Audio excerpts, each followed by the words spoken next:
Hello everyone, welcome back to another video on Classic Week. Today we are looking at a very long era, obviously. It's Tom Baker and his magnificent scarf. So welcome back. If you haven't watched the past 3 videos, you can do that. I suppose it doesn't really matter. You might just be here because you're a Tom Baker fan, and that's completely fine. I'm going to be talking through in this video what I think of his Doctor, what I think of all his companions, some of my favourite stories, some of my favourite monsters from his era, some of my least favourite stories from his era, and then a little summary at the end. So, without further ado, let's get on with the video. So, Tom Baker himself, the man himself. What can I say apart from amazing?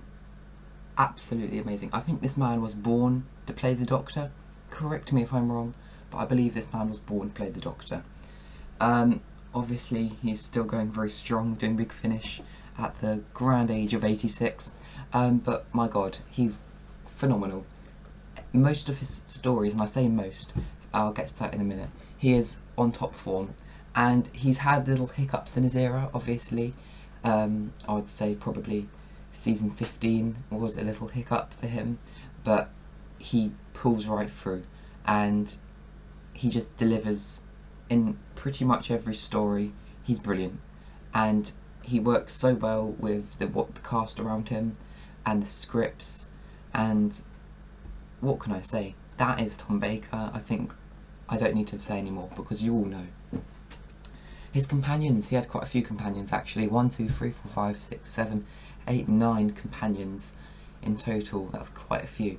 So we'll kick off with obviously Sarah Jane, a brilliant companion and works so well with Tom. They had such great chemistry in season 12, 13 and a bit of 14. Just so cool, and Sarah is a brilliant companion in my opinion, and obviously she done something right because she came back some years later for the Sarah Jane Adventures and the 5 Doctors and Dimensions in Time and what have you. So yeah, Harry Sullivan, now such an underrated companion in my opinion. He was only in season 12, but I think he did really good.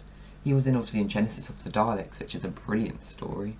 And I feel like he needs more love. I mean, he has been getting love recently because of, I think, character options did a figure of him, so obviously that's kind of hyped him up a little bit. And he's really good and he deserves it because he's such a cool character. Leela. Now, Leela is one of my favourite companions. She's just so different. It's like nothing we've seen before. So cool, well, not even calm, I don't know what you would say about Leela.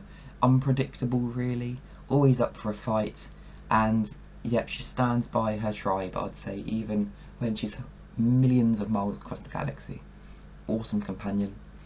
Romana 1, again, really noble, probably my favourite Romana out of the 2, I'd say, which may be controversial, I'm not sure, but she does a brilliant job in the Key to Time. So grand, so noble, so Romana. And then Romana 2 follow up, I'd say it's just as good probably. Just so wise, and you can tell that she is on par with the Doctor, and that is, I guess, the main objective that the producers wanted at that time, and they succeeded, so well done. Romana's brilliant companions, and I can't wait to have little figures of them, hopefully in a few weeks time. If not, by the time this video goes out, who knows. And then we move on to K9. K9 is just so cool and cute and awesome, and a robot dog. Maybe that is something that Jodie needs. I think bring back K9, because some episodes he did absolutely nothing. Some episodes he did do stuff, and when he did, it was so cool to see K9 shooting people down with his lovely little laser there. Brilliant. And then Adric, Nissa and Tegan. I'm not going to talk about them, because I'm going to be talking about them in the next instalment, in the Peter Davison era, as you can imagine. But yeah, I guess they were companions of the 4th Doctor as well, somewhat.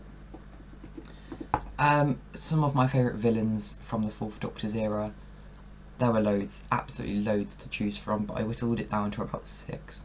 So first of all we got Davros. That is Davros, the creepiest villain.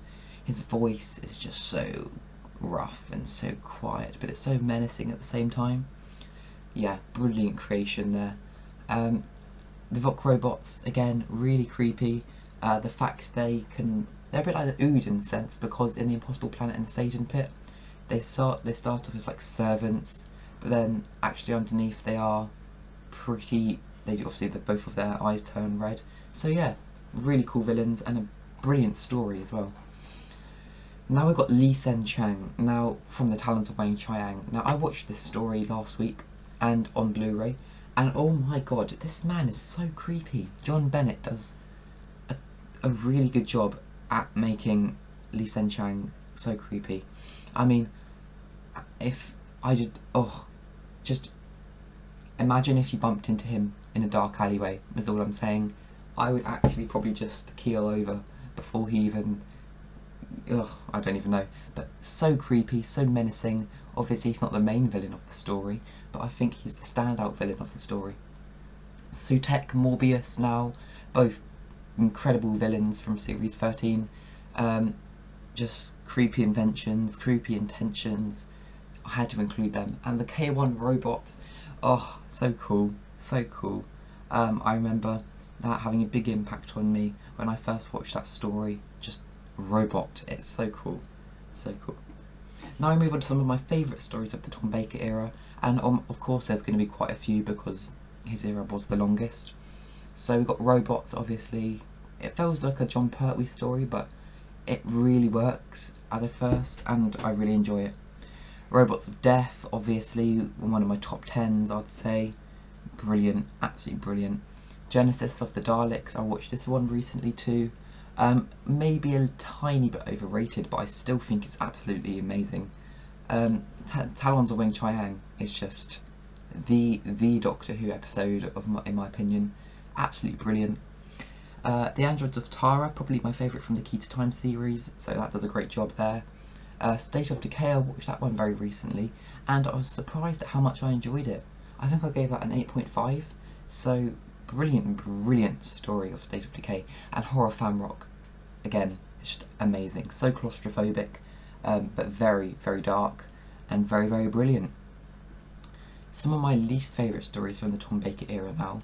Again, this was quite tough, because I would say he has a pretty consistent run, but I included Underworld on here because obviously it's Underworld and it's very boring and dull.